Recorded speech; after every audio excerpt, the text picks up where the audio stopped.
Friends, आज हम पढ़ने जा रहे हैं 6 poem of Flamingo Aunt Jennifer's Tiger by Adrienne rich.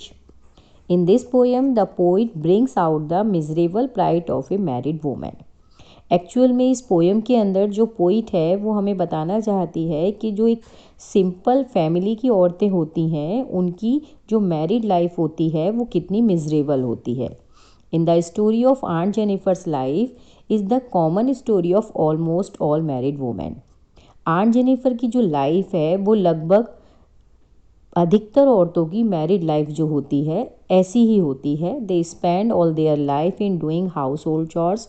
वो अपना सारा जीवन अपने घर के कामों में बिता देती हैं, फ्रॉम मॉर्निंग टिल इवनिंग, सुबह से शाम तक लेकर।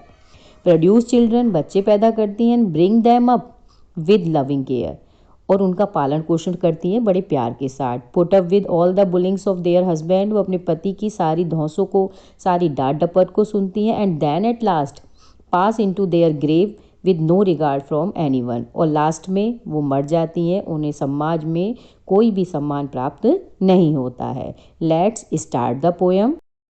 Aunt Jennifer's tiger prance across a screen, bright topaz denizens of the world of green.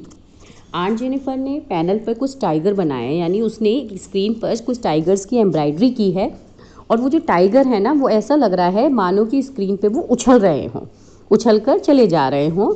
ये जो हैं ये ब्राइट और टोपाज कलर के हैं। टोपाज जो होता है पुखराज को कहते हैं, और पुखराज लाइट येलो कलर का होता है, ट्रांसपेरेंट येलो कलर का एक मिनरल होता है। तो टाइगर भी येलो कलर के होते हैं, इसलिए she compare the topaz with the tiger.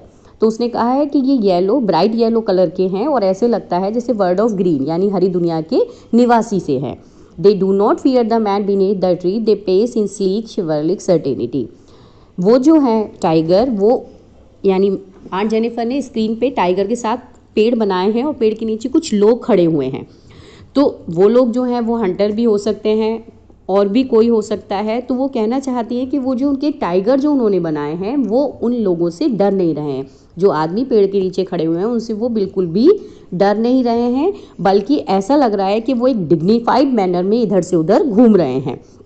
और साथ ही साथ जो ये जानवर हैं यानी जो टाइगर हैं वो करेज, ब्रेवरी और सर्टेनिटी से भरे हुए दिखाई दे रहे हैं, यानी कि वो साहस, वीरता और उनमें सर्टेनिटी जो है वो बिल्कुल साफ दिखाई दे रही है। Aunt Jennifer's finger fluttering through her wool find even the ivory needle hard to pull. इस सेकंड पैराग्राफ में आंट जेनिफर जो है वो थोड़ी बूढ़ी हो गई हैं, तो आंट जेनिफर की जो फिंगर हैं वो थोड़ी ना फ्लटरिंग करती दिखाई दे रही हैं, वो कांप रही हैं वूल के अंदर, है ना, क्योंकि वो कढ़ाई जो है वो आइवरी नीडल से करती हैं। तो उनके वो बूढ़ी हो गई हैं तो बड़ी ही मुश्किल से उस हाथी दांत की सुई को खींच पा रही हैं वूल के अंदर से।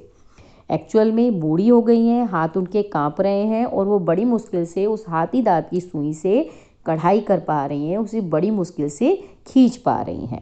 The massive weight of uncle's wedding band sits heavily upon Aunt Jennifer's hand, क्योंकि अंकल की शादी का जो बंधन था, यानी अंकल की जो शादी के उनके जो कर्तव्य रहे थे, जो ड्यूटीज़ थी उनकी, वो उन पर एक बोझ हो गया है ना। अंकल की शादी का जो वेडिंग बैंड है, ये रिंग भी हो सकती है, तो वो उनके ऊपर बहुत भारी हो गया है, यानी उनके जो विवाह के कर्तव्य थे उनको निभाते निभाते वो थक चुकी हैं। उनका जो पूरा जीवन था वो एक स्लेविश वर्क में बीता था, यानी एक दास्तापूर्ण जीवन में उनका पूरा जीवन बीता था और उन्हें अपनी पूरी लाइफ में कभी भी कोई आराम नहीं मिला था। When the aunt is dead, her terrified hand will lie, still ring with the ordeals she was mastered by. जब आंट जो है मर जाएंगी तो जो उनके हाथ थे वो तब भी उन कामों को कर रहे होंगे जिनमें वो मास्टर थी, यानी जिन कामों को वो अपनी लाइफ में किया करती थी, तब भी उनके हाथ उन कामों को कर रहे होंगे, वो उन्हें तब भी नहीं छोड़ेंगी। उनके जो हाथ हैं वो लाए पड़े होंगे और जो काम उन्होंने पूरे जीवन किया था वो उसे तब भी कर रही होंगी। The tiger in the panel that she made will go on prancing proud and unafraid, और जो टाइगर उन्होंने बनाए थे पैनल के ऊपर वो तब भी उछल कूद कर रहे होंगे, वो प्राउड होंगे, प्रांस कर रहे होंगे और उन्हें किसी से डर नहीं होगा। बट जो आंट जेनिफर हैं जिन्होंने उनको बनाया था, वो कब्र में बेजान पड़ी होंगी क्योंकि वो हमेशा के लिए चली गई होंगी। एक्चुअल में आंट जेनिफर ने टाइगर को अपने अपोजिट बनाया है। वो उस आज़ादी को चाहती थी जो उन्होंने टाइगर के थ्रू अपने पैनल पर बनाई थी।